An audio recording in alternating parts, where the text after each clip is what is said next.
Buenos días. La Guardia C presenta el tema Guía técnica para la aplicación de la vacuna BNT 162B2 Pfizer-BioNTech contra COVID-19.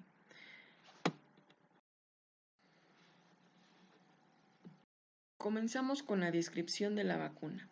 La vacuna está compuesta por ácido ribonucleico mensajero de una sola cadena, producido por transcripción, esto fue mediante la técnica in vitro, libre de células a partir de plantillas de ADN, donde se encuentra la información que codifica la producción para la proteína viral del SARS-CoV-2, que es el agente causal de la enfermedad COVID-19. La proteína viral conocida como proteína S también es conocida como proteína de pico, espica o espiga y está incluida en nanopartículas de lípidos purificados. La vacuna va a facultar a las células de las personas vacunadas para producir la proteína S en ausencia del virus SARS-CoV-2, activando así al sistema inmune de las personas vacunadas para la producción de anticuerpos neutralizantes específicos contra este virus. Al unirse a la proteína S viral, va a impedir que el virus se una a los receptores ACE2 de las células de las y los vacunados, dificultando su entrada a las células de la población vacunada. Esta vacuna contiene menos de 1 milimol, que son 39 grados de potasio, y menos de 1 milimol de sodio, que son 23 miligramos por dosis, por lo que puede considerarse libre de potasio y libre de sodio. En cuanto a la presentación, tenemos que la vacuna se va a presentar en frascos ámpula de 0.45 mililitros, que contiene 5 dosis de 30 miligramos cada una. Para su conservación tenemos que los frascos ámpula de la vacuna congelada pueden mantenerse hasta por 6 meses a una temperatura de menos 80 grados centígrados a menos 60 grados centígrados. Durante el almacenamiento se debe minimizar la exposición a la luz de la habitación y evitar la exposición a la luz solar directa y ultravioleta.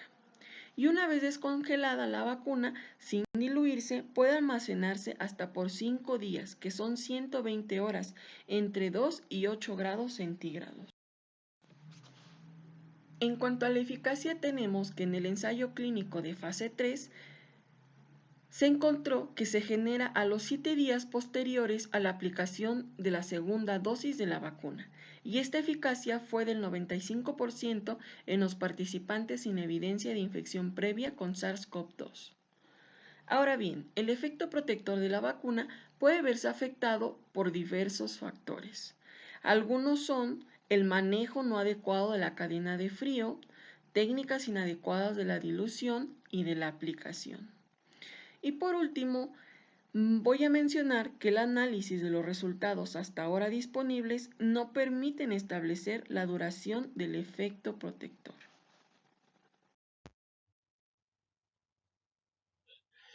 Ahora vamos a hablar sobre el esquema, dosificación, vía y sitio de la administración de la vacuna Pfizer. Hay que tener en cuenta que primero se van a colocar 2 dosis de la vacuna. La primera dosis es en el momento en el cual acude a la estancia y la segunda dosis que se va a aplicar es 21 días posteriores a la primera vacunación. La dosis que se coloca es de 0.3 mililitros.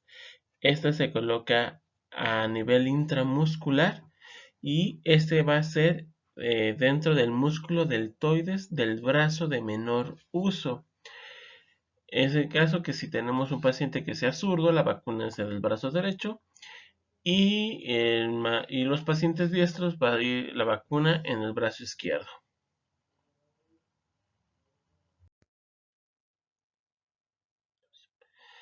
Posteriormente a tener la idea del esquema de la vacunación Pfizer, el procedimiento para la descongelación de los frascos de la vacuna.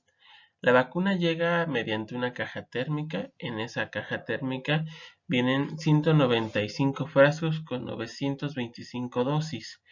Estas Esa caja, al sacar la vacuna, se coloca dentro del refrigerador de 2 a 8 grados.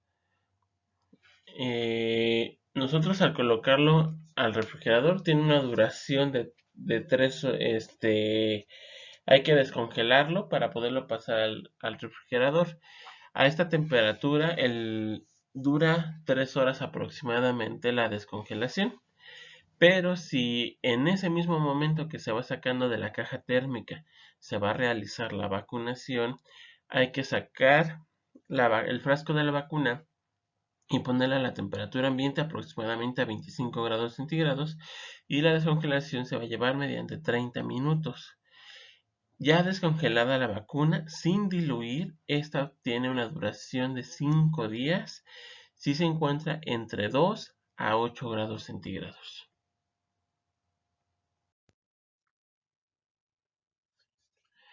Posteriormente a que la vacuna ya ha sido descongelada y que ya se va a preparar, hay que tener en cuenta que la vacuna no se puede colocar directamente, se tiene que diluir. Para que nosotros podamos llevar a cabo el proceso de dilución de la vacuna, se tiene que realizar primero cuando ya tenemos por lo menos 5 personas esperando turno para su aplicación. Por lo cual, primero antes de tomar la vacuna, se va a realizar la higiene de manos. Hay que revisar que el frasco de la vacuna se encuentre blanquecina, que no haya cristales o que no haya materiales no blanquecinos dentro del mismo. Se tiene que agitar, bueno, se tiene que invertir suavemente la vacuna 10 veces. Muy importante, sin agitar, porque se puede dañar la vacuna. Posteriormente de que ya revisamos que la vacuna está en buen estado, se va a empezar a hacer la dilución. Nuevamente realizamos la higiene de manos. Vamos a checar que tengamos una ampolleta diluyente. Esta tiene que ser de cloruro de sodio al 0.9%. Vamos a limpiar el cuello del diluyente con una almohadilla o una toronda que tenga alcohol al 70%, y se va a aspirar solamente 1.8 mililitros de la ampolleta diluyente. Hay que tener en cuenta que solamente se va a tomar 1.8 y el excedente de el diluyente se va a tirar, no se va a tomar más para preparar alguna otra vacuna. Posteriormente, el frasco de la vacuna también se va a limpiar con otra almohadilla alcoholada al 70%, y se va, mediante un ángulo de 90 grados, introducir el diluyente con la vacuna.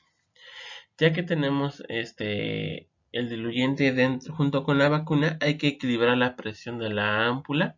Esto es mediante ir probando poco a poco el émbolo de la jeringa. Esto es para que al momento de sacar la jeringa a la preparación, no haya como una explosión de gas que disminuya la cantidad de vacuna a aplicar.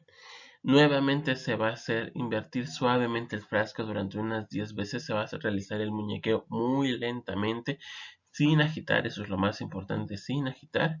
Y posteriormente de esto hay que verificar que la solución sea blanquecina, sin datos de partículas o algún objeto extraño que pudiese afectar la vacunación.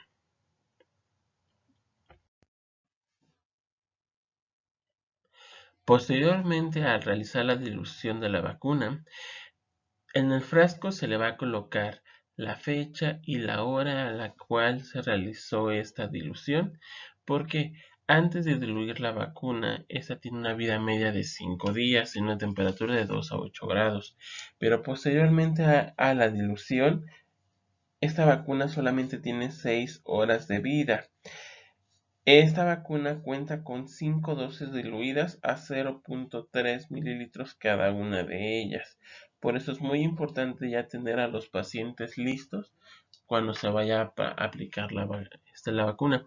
Este frasco se va a colocar sobre un papel de estraza a temperatura ambiente. Este puede ser desde los 2 a los 25 grados en el carrito o mesa de vacunación empleado, y nuevamente nos hace hincapié que no se debe de usar después de las 6 horas, o si antes de las 6 horas llegase a presentar datos de cristalización o cambio de coloración de la vacuna, entonces se tiene que desechar antes. Y apuntar en la libreta de registro por qué razón no se aplicaron las 5 dosis, por qué se eliminó o por qué razón no es apta para continuar ir vacunando.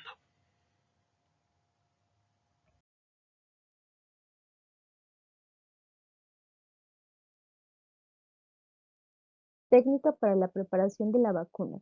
Se tiene que realizar previamente un lavado de manos exhaustivo, verificar el envase, la fecha de caducidad, observar el aspecto, la consistencia y el color de la vacuna, que sea blanquecina, homogéneo y líquido y que no contenga partículas ni que tenga decoloración. Hay que limpiar el tapón del frasco con una torunda con alcohol y secar. Cargar la jeringa con 0.3 mililitros de la vacuna con una jeringa de 20 por 32 milímetros. Posterior a ello, cambiar la aguja por una de 22 por 33 milímetros.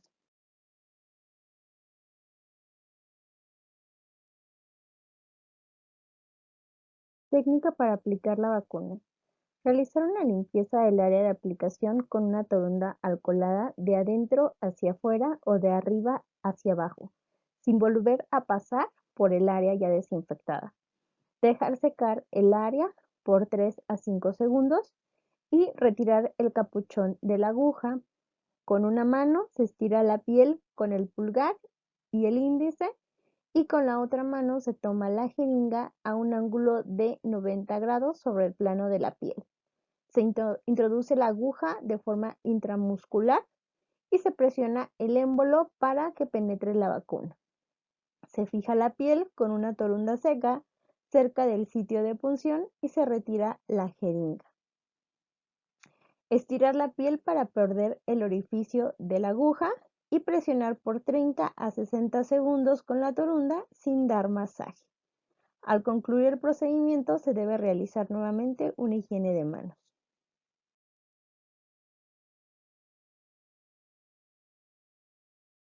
Reacciones post vacunación. La persona vacunada debe de pasar al área de observación durante un tiempo de 30 minutos. Informar al personal de salud si en los siguientes 2 días presentara síntomas atribuibles a la vacunación. Si llegara a presentar una reacción, se contará con una ambulancia para trasladar a la unidad donde se le aplicó la vacuna si la persona se encontrara fuera del área de observación. Una de cada 10.000 personas presentarán una reacción alérgica grave. Sin embargo, a nivel mundial y en México, esta cifra es baja. Terminando su estancia de 30 minutos, si no presentó reacción alérgica, se enviará un comprobante a su correo electrónico o a su número de celular. En el comprobante se indicará la fecha en la que se aplicó la primera dosis y de la próxima aplicación que será a los 21 días. La segunda dosis será en la misma unidad donde se aplicó la primera. Las contraindicaciones para la aplicación de la vacuna es haber presentado un caso reciente de COVID-19 sin recuperación. Todos aquellos pacientes con inmunosupresión, ya sea VIH o cánceres. Antecedentes de anafilaxia grave y antecedentes de hemotransfusiones o hemoderivados de anticuerpos, así como tratamiento previo de plasma o anticuerpos monoclonales contra COVID-19 en los 3 meses previos. No se va a aplicar a pacientes embarazadas, niños, niñas, adolescentes menores de 16 años. Algunas precauciones generales es la no aplicación a personas con fiebre mayor a 38 grados, menos de 30 días de haber recibido vacuna contra influenza y que hayan tenido COVID y que persistan con los síntomas.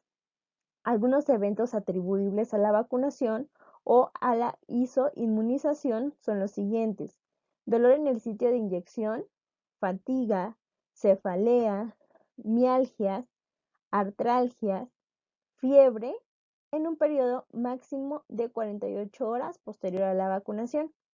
En caso de registrar alguno de estos eventos adversos, no hay que automedicarse y acudir a una valoración médica. así como reportar al área de epidemiología. Se va a realizar de dos maneras. Una es a través de la cartilla de vacunación en el apartado de esquema de vacunación, como vemos en la imagen. Vamos a colocarlo en el área donde dice otras vacunas. En la primera columna se tiene que colocar la enfermedad que previene. Como vemos en la imagen, debemos de colocar COVID-19. En esa misma columna, pero en el segundo renglón, debemos de colocar el nombre de la vacuna, en el caso de la que se va a aplicar aquí es en nuestro país. Vamos a colocar este nombre. Posteriormente, en la columna número 2, donde dice número de dosis, vamos a dejar vacía la primera columna y vamos a registrar el número de dosis a partir de la segunda columna. Como podemos ver en esta imagen, el número 1 se va a referir a la primera aplicación que se le puso al paciente. Se va a colocar el número 2 a la segunda aplicación. En la tercera columna donde dice edad y frecuencia, vamos a colocar la diferencia de las aplicaciones de las dosis, es decir, como se ve en esta imagen. El primer renglón vamos a escribir primer contacto, que fue la primera vez que se aplicó la vacuna. Y la siguiente, al lado del número 2, vamos a aplicar 21 días después de la primera dosis. Por último, en la última columna donde dice fecha de vacunación, se debe de registrar la fecha en la que se aplicó. En esta imagen vemos que un ejemplo se aplicó el 1 de enero del 2021 y la siguiente dosis debe de ser 21 días después de la primera. Entonces vamos a poner 2 de febrero del 2021. Hay otra forma de poder registrarla. Es a través de un comprobante provisional de vacunación. Este se hace a través de una plataforma automatizada de registro que enviará un comprobante a su correo electrónico o bien a su celular, si en el caso de que no acudan con la cartilla de vacunación. Manejo de residuos de la vacunación. Bueno, los frascos ámpula de vacuna de COVID con o sin residuos, es decir, que se hayan aplicado las 5 dosis que se pueden administrar por frasco o que no se hayan aplicado todas, no son residuos peligrosos biológico-infecciosos. Sin embargo, como medida preventiva para evitar el mal uso del frasco ámpula, serán clasificados en nuestro país como RPBI no anatómico. Su recolección de estos frascos, vuelvo a decirlo, con o sin residuos, su transporte externo y su disposición final serán por una empresa autorizada por la Semarnat. Residuos generados por la vacunación, en este caso las jeringas, las torundas, los capuchones únicamente de la aguja y las envolturas se deben de contener en una bolsa de polietileno, como vemos en la imagen, y estas se van a considerar residuos sólidos urbanos y se disponen en el basurero municipal. En cuanto a los frascos ámpula de vacuna que fueron utilizados, es decir, abiertos, se utilizaron las 5 dosis, o bien aquellos que se abrieron pero no llegaron a utilizar todas las dosis, por ejemplo, 2, o aquellos que no están cerrados. ¿Esto qué quiere decir? Que no se utilizaron para la aplicación de ninguna dosis, sin embargo, se tuvieron que mantener o se mantuvieron durante 5 días a una temperatura de 2 a 8 grados, se considera que ya no se pueden utilizar. Por lo tanto, se tienen estos que están cerrados, se deben de almacenar o etiquetar en una caja, en este caso una caja vacía de jeringas, como podemos ver en la imagen, y ahí se va a colocar una etiqueta que diga residuos de manejo especial. Estos también van a clasificarse como RPBI no anatómico y su disposición final pues va a depender de la Semarnat. Los que sí se abrieron o quedaban pocas dosis se deben de colocar en un contenedor recolector rígido con cierre hermético, porque recordemos que se van a considerar como RPBI no anatómico. Y las agujas que se utilizaban para la aplicación de las vacunas también se deben de almacenar en el contenedor rígido para objetos punzocortantes, y ese pues obviamente sí es un RPBI de tipo punzocortante.